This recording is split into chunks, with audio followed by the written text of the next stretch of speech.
on the basic premise that our country is safer, stronger, and more prosperous with a fair, safe, and orderly immigration system. Today's actions do a number of things. The first executive order creates a task force chaired by the Secretary of Homeland Security to reunify families, which will work across government to find parents and children separated by the prior administration. The second executive order develops a strategy to address the root causes of migration across our borders and creates a humane asylum system, including directing DHS to take steps to end the Migrant Protection Protocols program, which had led to a humanitarian crisis in northern Mexico. And the third executive order promotes immigrant integration and inclusion and ensures that our legal immigration system operates fairly and efficiently by instructing agencies to review the public charge rule and related policies. As many of you also may have been on the briefing call that we had a little bit earlier today, but for those of you who were not, we have announced, or Jeff Zients announced, our COVID coordinator, I should say, that starting on February 11th, the federal government will deliver to select pharmacies across the country additional vaccine that's coming online next week. This will provide more sites for people to get vaccinated in their communities and is an important component to delivering vaccines equitably. More than 90% of Americans live within 5 miles of a pharmacy. And I don't know about you, my mother-in-law, my family calls me all the time figuring out how they can call the CVS and find out when they can get their vaccine. This is a limited launch of the program, but supply will ultimately go up to 40,000 pharmacies nationwide. Second, we continue to work to ensure states, tribes, and territories have the resources they need to turn vaccines into vaccinations. President Biden has already directed FEMA to fully reimburse states for the cost of National Guard personnel and other emergency costs. And today we go further by fully reimbursing states for the eligible services they provided back to the beginning of the pandemic in January of 2020. That means that states will be fully repaid for things like masks, gloves, mobilization of the National Guard, and they can use the additional resources for vaccination efforts and emergency supplies moving forward. This reimbursement effort is estimated to total $3 to $5 billion and is only a share of the resources that states need to fight this pandemic, which, as we've talked about a bit in here before, includes testing, genomic sequencing, and mass vaccination centers. Last, we announced that we would increase weekly vaccine allocation to the states for the next 3 weeks by an additional 5%, following last week's 16% increase. So we've increased supply by more than 20% since the president took office just about 2 weeks ago. These actions speak to the daily work we are doing to mount the coordinated federal pandemic response Americans need and deserve, I should say. As you also know, last night the president had a meeting with 10 Republican senators. He's meeting right now with the Senate Democratic Caucus over video to further discuss the American Rescue Plan, and we'll have a readout on that later this afternoon that we will send out. Last night during the meeting, he welcomed the opportunity to have a constructive exchange of ideas over how we can improve the American Rescue Plan. He pledged that he would bring people together when he ran for president, and last night was an example of doing exactly that. A new poll yesterday by Yahoo and YouGov showed that this plan has already garnered bipartisan support among the American people. He also reiterated, or we would like to reiterate, I should say, the urgency of acting quickly on the package. You all asked yesterday about the CBO reports, a new analysis that came out by the CBO, that without action, and that report showed also that without action, our economy won't reach pre-pandemic levels until 2025. That's too long, so our goal with moving this package forward is making it faster. I have a couple of additional readouts, or follow-ups, I should say, from some questions that have been asked in here over the last several days. Somebody asked earlier, I think it was last week, about Puerto Rico.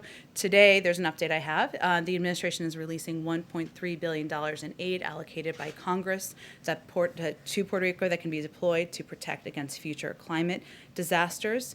In partnership with the Puerto Rico Department of Housing, the administration is also working to remove onerous restrictions put in place by the last administration on nearly $5 billion in additional funds. Someone also asked yesterday about how President Biden keeps in touch. There's a number of ways, but he receives correspondence letters in his briefing book every night, as past presidents have done. He also regularly connects with Americans on the phone. We've put out some videos of that, and we'll continue to do that moving forward. And as you also know, he has a routine of typical routine, I should say, of attending public mass every weekend, which is something he did as president-elect and something he will do, clearly respecting COVID protocols moving forward. There was also a question, a couple follow-ups here, about the president's engagement with the Capitol Police officer who lost, I think, Ed, you asked this question perhaps, about the Capitol Police officer, Officer Sicknick, who had lost his life in the events of January 6th. As you know, or many of you may know, the president spoke with members of his family shortly after his passing to express his condolences and sympathies to their tragic loss. I don't have anything to update in terms of his schedule tomorrow, but I expect we will have more of an update on that in the next 24 hours, certainly. Finally, I know this is a lot at the top, we can confirm that the president will visit the State Department now on Thursday. That was originally planned earlier this week. We had to move things around because of snow, where he will thank the men and women of the national security workforce for their service to our country and deliver remarks about reclaiming America's role in the world. Sorry, I did actually have one more item. And as you all have seen reports this morning of the FBI confirmation that 2 FBI agents are deceased and 3 are wounded in a shooting in Florida.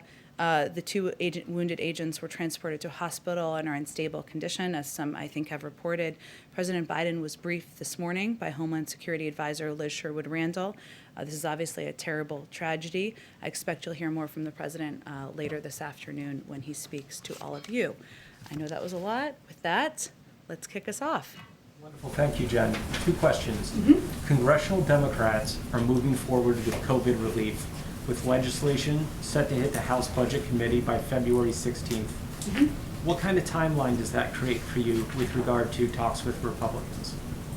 Well, as many of you who have covered Capitol Hill know, there is a process. The budget reconciliation process is a lengthy one. And because I suspected that people would want to talk about the meeting last night today, I just wanted to take the opportunity to talk a little bit about that process and where we see there being opportunity. So first, as you know, once a budget, well, maybe as you know, but a lot of people watching do not know, that once a budget resolution is passed, the House and Senate negotiators will work to develop a reconciliation bill that can pass through the House and Senate. At several points in this process, as we look to the weeks ahead, Republicans can engage and see their ideas adopted. At any point in the process, a bipartisan bill can pass on the floor. So just creating the option for reconciliation with a budget resolution does not foreclose other legislative options. This is my when a bill becomes a law moment of the briefing today. Second, Republican ideas can be adopted during the reconciliation negotiations, and is likely that several bipartisan ideas may be, or we are certainly hopeful of that. And third, Republicans have the ability to offer amendments both during the budget resolution and instruction phase of the process and then later during the reconciliation phase, and in that way can ensure their ideas are heard. And I did all of that because I think it's important. There's been some misunderstanding about how this process works, and I think there was some view that the final vote was this week. You all know that's not the case. There is some time. That's why the president is in great gauging, why he did with Republicans last night, Democrats today, and why he's conveyed that he would like to continue doing that in the days ahead. Secondly, Moscow court sentenced Alexei Navalny to prison for 2.5 years for violating his probation for going to Germany to recuperate from being poisoned. Does the White House plan any additional steps in response? Well, Josh, you may not have seen this because I think it just came out, but Secretary of State Tony Blinken put out a statement in response to the sentencing. I will just let me reiterate some of the pieces from here. We are deeply concerned by Russian authorities' decision, I should say, to sentence opposition figure Alexei Navalny. Like every Russian citizen, Mr. Navalny is entitled to the rights provided in the Russian Constitution, and Russia has international obligations to respect equality before the law and the rights to freedom of expression and peaceful assembly. We reiterate our call for the Russian government to immediately, unconditionally release Mr. Navalny, as well as the hundreds of other Russian citizens wrongfully detained in recent weeks for exercising their rights. I will say so to your specific question. There is an ongoing review. We announced, I think it was early last week, of a number of the reported or concerning actions, I should say, by the Russian government, which includes the treatment of Alexei Navalny. It includes a full assessment of the SolarWinds hack. It includes a review of the reports around bounties on troops. It also includes reports of an assessment of engagement in the 2020 election. That's an ongoing review by the National Security Team. When they conclude that will launch, a policy process to determine what steps we will take from here. Go ahead. On the relief bill, Democrats are obviously moving ahead with this process. You all are still hopeful that you can get bipartisan support, but you've also made it clear that you're not going to slim down this bill significantly. So where right now is the greatest potential for compromise to try and achieve that bipartisanship? Well, you're right, Mary, that I think, and this was evident in the discussion last night. It was, as we said in our readout, and I think as Senator Collins also said, it was civil, it was constructive. This is how democracy should work. We should be engaging. Democrats and Republicans should be engaging with each other, but there certainly is a gap between where we are and where the Republican proposal that was discussed last night was. There are some, bottom lines, I think, the president has, which he has conveyed in the meeting last night and reiterated to us this morning, which is, to put it simply or accessibly for people, he believes a married couple, let's say they're in Scranton, just for the sake of argument. One is working as a nurse, the other is a teacher making $120,000 a year, should get a check. That's in his plan. In the plan presented by Republicans, they would not get a check. And his view is that at this point in our country, when 1 in 7 American families don't have enough food to eat, we need to make sure people get the relief they need and are not left behind. As was also a part of our readout last night, there was a discussion, there's some technical follow-up where there's opportunity to discuss issues like small business, issues like COVID relief. I'm not suggesting a reduction, I'm suggesting how to do it effectively. And those technical discussions at a staff level will be part of what's ongoing over the next couple of days. But the president's bottom line is that this is a package. The risk here, as he has said many times, is not going too big, it is going too small. That continues to be his belief, and that's why he supports the efforts by Leader Schumer, and Speaker Pelosi to move this package forward. If I can ask a question on impeachment. The impeachment managers have now laid out their case. Trump's team is leaving open the door, it seems, to arguing election fraud in the trial, to repeating the false claims that somehow Trump won the election, those same false claims that fueled the riot. Is this administration concerned that the former president's defense could incite further violence? Well, certainly watching reactions in the country, watching the potential for violence is something that we will do closely from the White House across the country, no matter what prompts it, and that's something we will certainly keep an eye on. I think in this case, as you know, there have been dozens and dozens of court cases that have been debunked. The President of the United States is sitting in the Oval Office, engaging and governing the country, and obviously we have moved forward even more than we were prior to the inauguration in proceeding in delivering on what the American people decided on in November. One quick one on immigration. Some reform advocates have criticized these actions for being reviews of certain programs, like the Remain in Mexico program, rather than cancellations.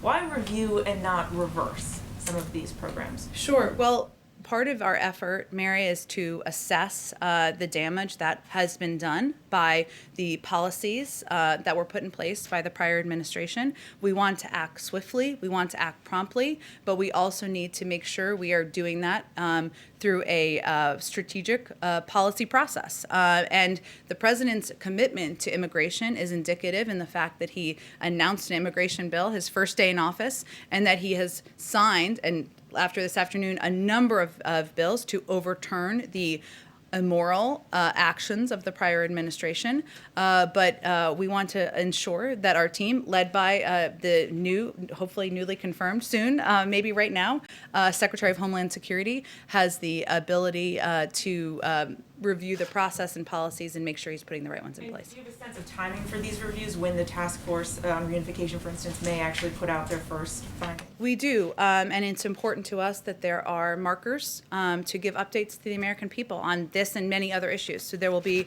a report issued within 120 days, and then every 60 days thereafter on the progress being made. As I think you all know from covering this issue, this is very difficult. It's emotional for a lot of people for understandable reasons. And we need to find out first where all these kids are and figure out where their parents are. And so we are starting at square one here, but our team wants to ensure that we are providing an update on what progress we're being made, how it's going to be approached, and what the task force will be able to get done. Go ahead. On the same subject, Jen, this is going to be really big news across Latin America, especially in those countries where people have come from. What is the Biden administration's message to people who may see this in the news in the next few days and think, oh, they're changing the policy, now might be a good time to go north? Well, the message continues to be what it has been, and I appreciate you asking the questions because it is confusing as we take a lot of these steps forward. One is that this is not the time. We want to put in place an immigration process here that is humane, that is moral, that considers applications for refugees, applications for people to come into this country at the border in a way that treats people as human beings. That's going to take some time. It's not going to happen overnight. Obviously, we have a bill that we are hoping will be able to move through Congress. But we also feel, I don't think any parent can look at what's happened to those kids over the last couple of years and not feel that we should do everything in our power to get those kids back with their parents. So we are trying to repair the damage and the horrific actions of the prior administration by trying to do everything we can to reunite these kids with their families. But it remains a dangerous trip. It remains a time. This is not the time to come to the United States. We need the time to put in place an immigration process so people can be treated humanely. One of the other things that immigration groups have been talking about, some Democrats as well, is the idea of potentially some kind of executive action that would shield immigrant workers who are considered essential workers from the threat of deportation. Is that being considered? Is that being worked on? This will not be the end of our immigration actions or efforts to work on these issues. I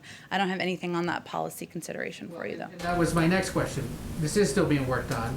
Can you give us a sense of what else may still be coming? Well, then I would be getting ahead of a policy process, which I can't do from here, Ed. But this is a priority to the president to do everything he can, obviously putting forward the bill, but also taking the executive actions he had in his power to take to overturn the immoral steps of the last administration. So that's why he's doing all of these, taking all of these steps within the first 2 weeks of being inaugurated. I suspect the answer to this one might be similar, but I want to ask it anyway. Sure. One of the things that was not addressed by these was the so-called Title 42, the CDC thing, expelling migrants and asylum seekers with little or no due process during the pandemic. The idea that they can be sent back right away because of the pandemic. Is that up for review? And why was that not perhaps addressed right away, since it's been a concern for a lot of advocates of immigrants who are trying to come across? Certainly, I know it has been. I would just say that continuing to take policy steps to address the plight of migrant families, to do so in a humane and moral way, is a priority of this administration.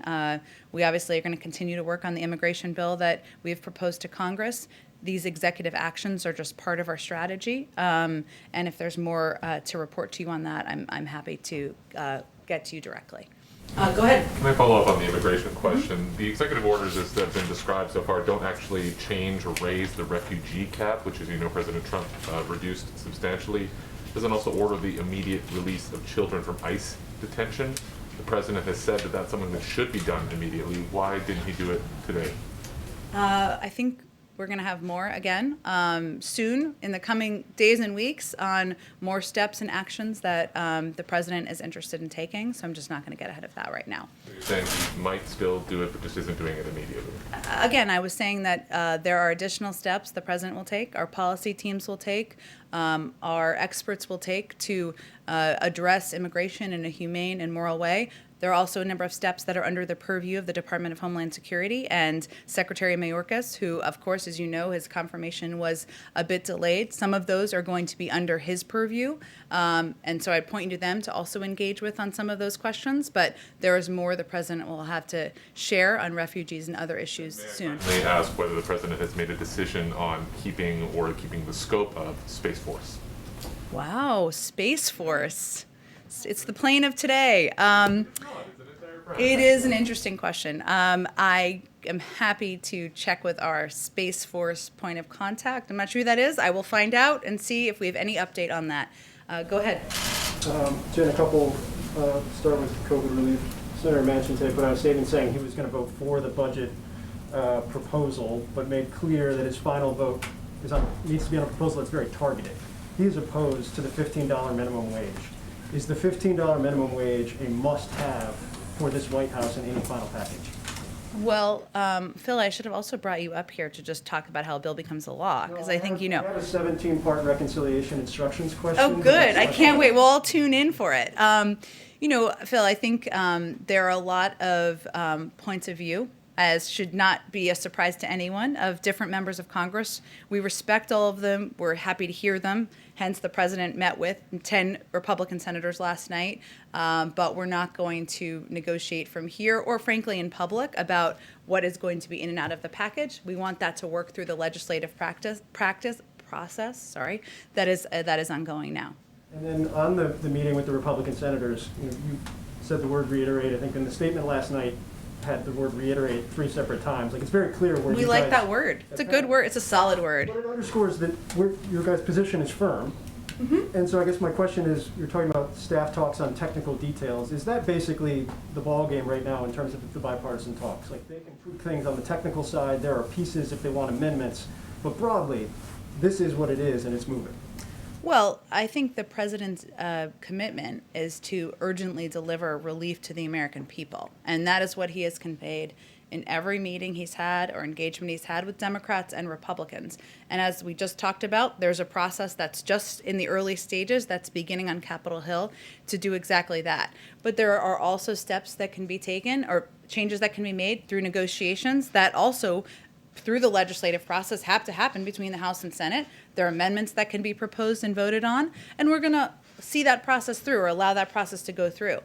As that's happening, the president will continue to be engaged. He'll continue to have more discussions with a variety of members of Congress from both parties to see if there's places to come to consensus and agreement on how to approach some of the issues and challenges the American people are facing. Last one on COVID relief. You guys have made very clear the $130 billion for K through 12 is crucial to reopening schools. I think there's something along the lines of 60 to 65 billion in past proposals that has been obligated but is mostly unspent right now on the public school front. What are you guys doing to ensure that gets out the door, given the priority it is in your next package?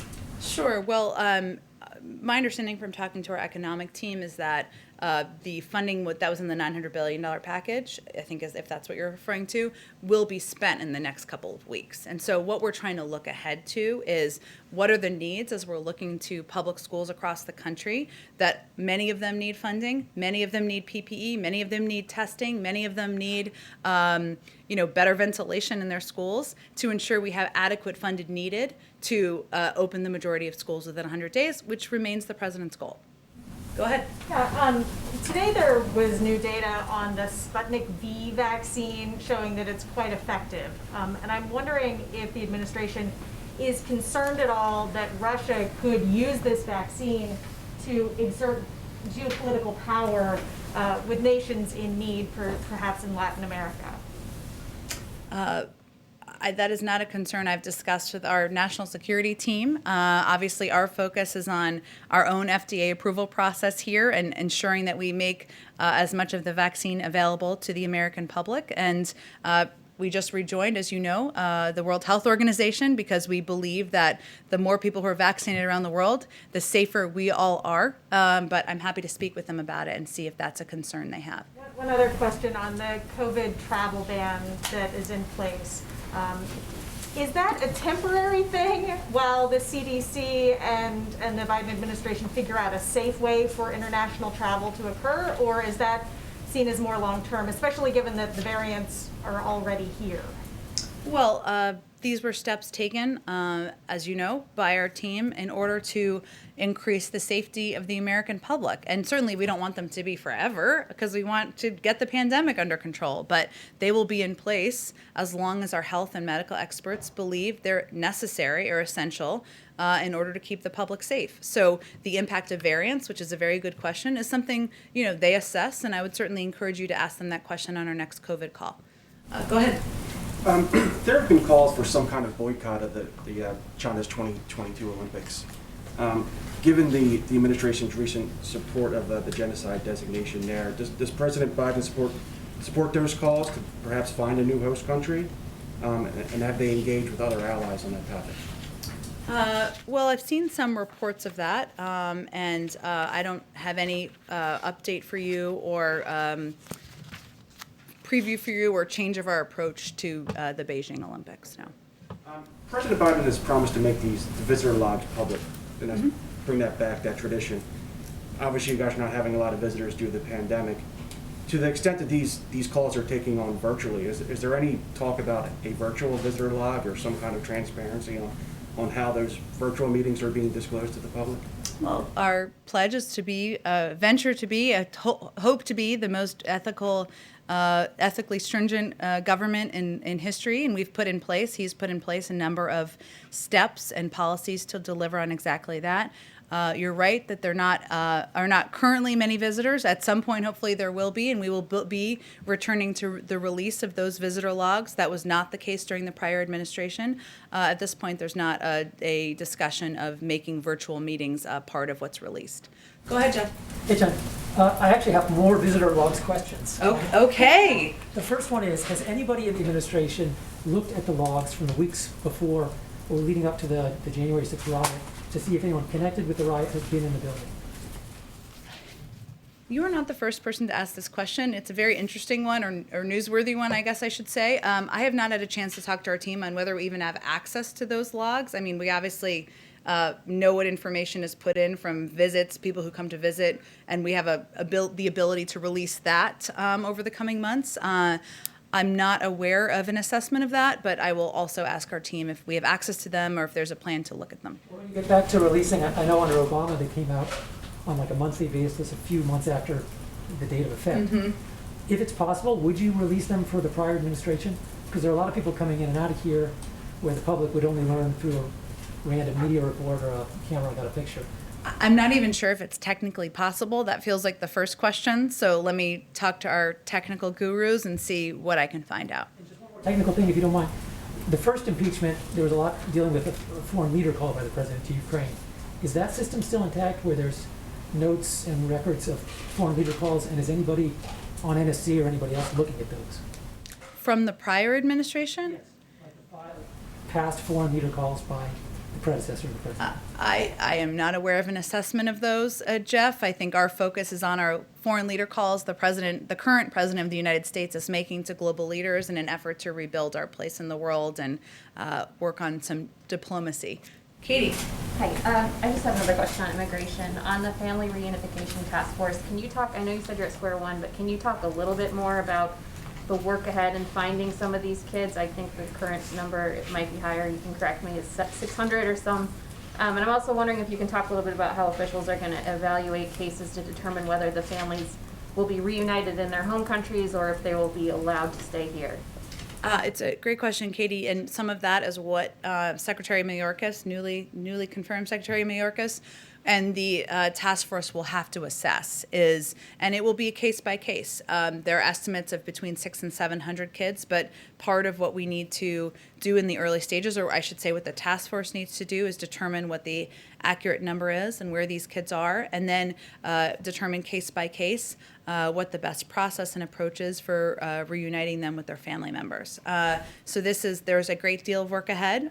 There is a team that is very committed to that work, and part of what I'm sure will be in the report around 120 days is what progress they've made on that effort. Go ahead, Nina. Does the president think cutting off aid to Myanmar's government goes far enough, or are you all looking at additional steps, and what might those be? Well, I think the State Department may have put a statement out, if I'm correct here, on the assessment made in the legal review that is calling the events in Burma a coup. So, and as you also know, and we talked about it a little bit here yesterday, but there was a releasing of there was some sanctions relief over the last several years because of steps that the government had taken toward democracy. There has been a rollback of those, and obviously looking at sanctions is a big tool that would certainly be assessed, and I think that would be the one I would focus on at this point in time. We haven't heard the president, we haven't seen a readout of the president talking to President Xi, and I was wondering if there's something scheduled or when that might be. It's been a couple weeks? Less than 2 weeks, actually. It may seem longer to you. Our approach to China and our approach to our relationship in China, with China, is strategic, obviously, and we are working to ensure that we are approaching that relationship from a position of strength, and that includes engagement with our allies and partners. A lot of those calls have happened over the last 10 days. Maybe that was a little Freudian there, the 10 weeks. 10 days, they will continue. And also engagements with Democrats and Republicans in Congress about the path forward. I don't have any call to predict for you at this point in time. Obviously, with Secretary of State Tony Blinken now confirmed, there are additional layers to engage with the Chinese, but we'll let you know when a call is happening, and certainly have a readout for all of you as well. Sounds a lot like the strategy is not to talk to him at this time, because you're talking about speaking to allies and making other calls first. Have they requested a call?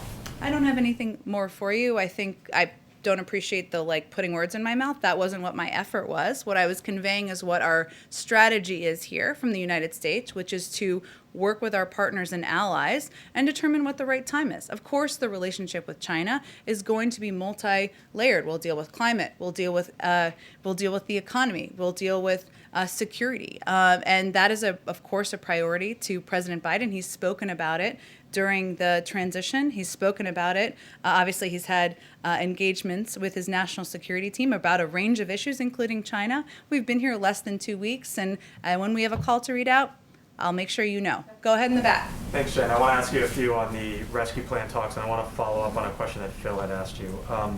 You had acknowledged that the gap between the administration and Republicans is wide, but the talks last night was constructive. Mm-hmm. So after the discussion in the Oval Office last night, is the number from the White House still $1.9 trillion? It is. On the issue of the minimum wage, mm-hmm. you had said that the president believes that a nurse and a teacher, a couple who makes $120,000, should get a check. So that's clearly a quote-unquote red line. I don't know if you want to describe it as that, but something that the president wants. Red line is an old term. We're not going to use it again. Okay, that's right.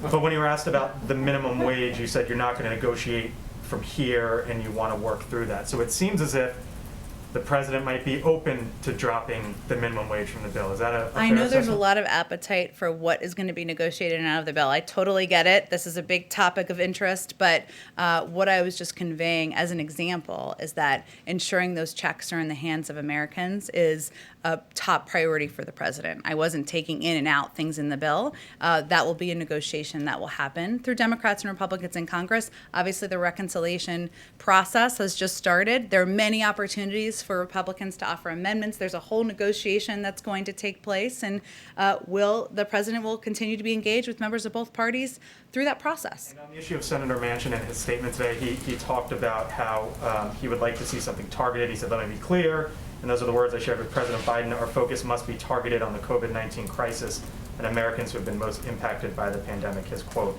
Does the White House believe that $1.9 trillion is a targeted package?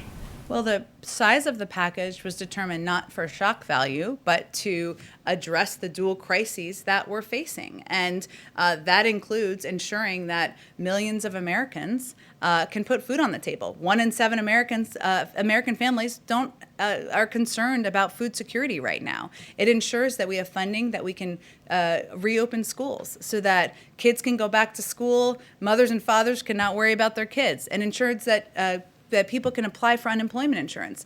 The size of the package was determined, of course, in consultation with members on the Hill, but also based on the recommendations of economists, on health experts, and that's how we came up with that number. And lastly, there's going to be a jobs report on Friday. Depending on how that jobs report looks, might that change how the White House views what needs to be in the package or not? Or you kind of believe that this is the best framework now, and that's what you're going with?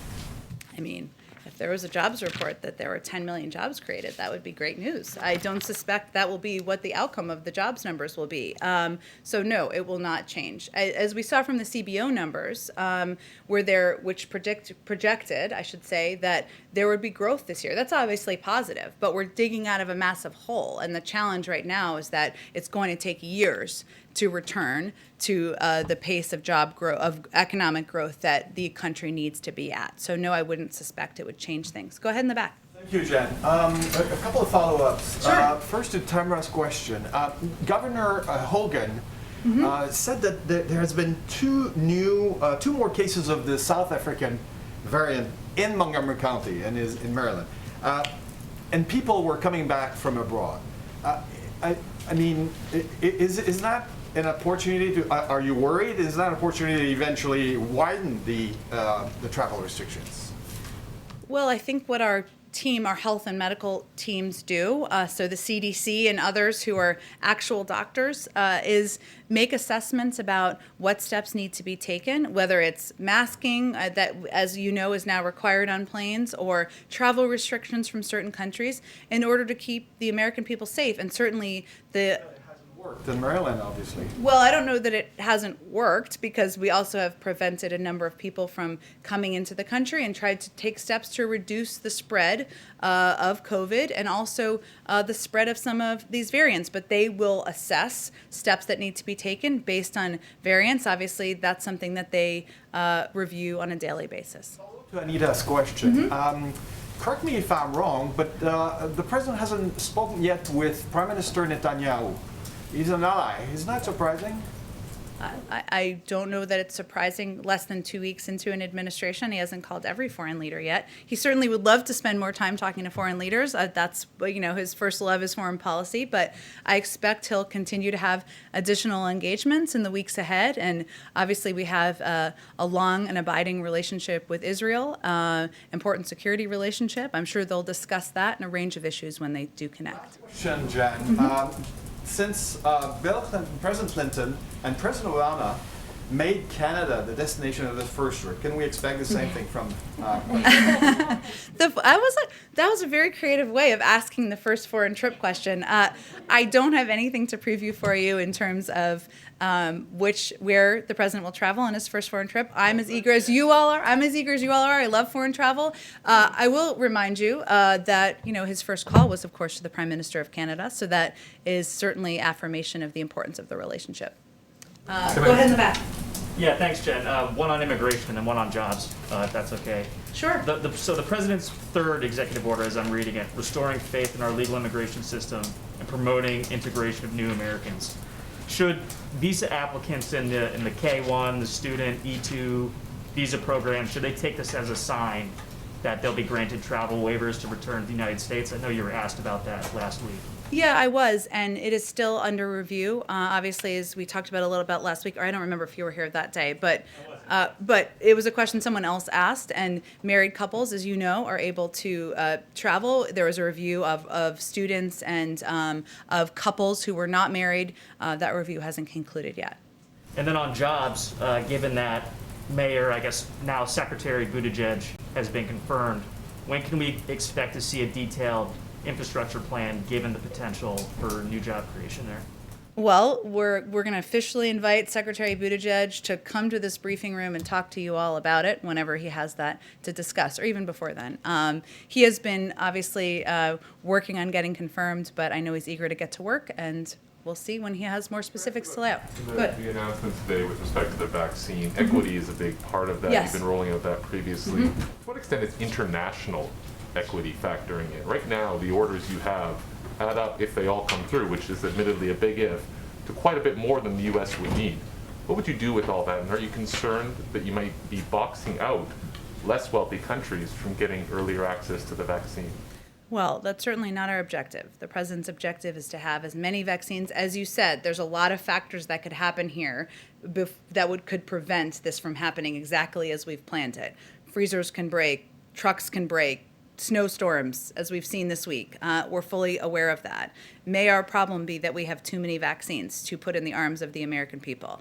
That is not the current problem we're tracking, so that's what our first focus is going to be at this point in time. If that happens, will you distribute them to allies first on the needs basis? I certainly hope that's our challenge and our problem, and I'm sure we will be happy to discuss that if that is our issue. But as you know, we've also rejoined the World Health Organization. We want to have a seat at the table. It's important that our global community is healthy, not just our community in the United States, but we're going to focus first on ensuring the American people are vaccinated. Go ahead. Just another vaccine question. You mentioned you ramped up 16% distribution last week, and Yeah. 5%. You obviously have the 1 million doses going out to the pharmacies as well.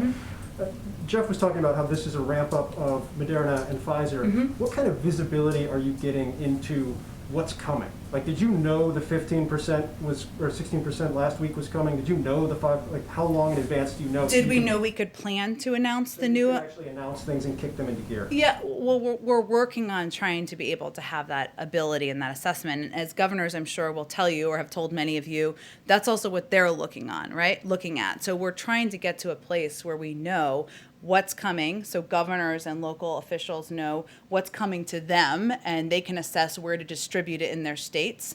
The process is at the early stages, but our goal is certainly to have an understanding of when we'll be able to ramp up distribution to states. So, like, on something like today, how many days ago did you know, okay, on Tuesday we can announce that on February 11th we've got 1 million doses going out to pharmacies? What's the turnaround on that?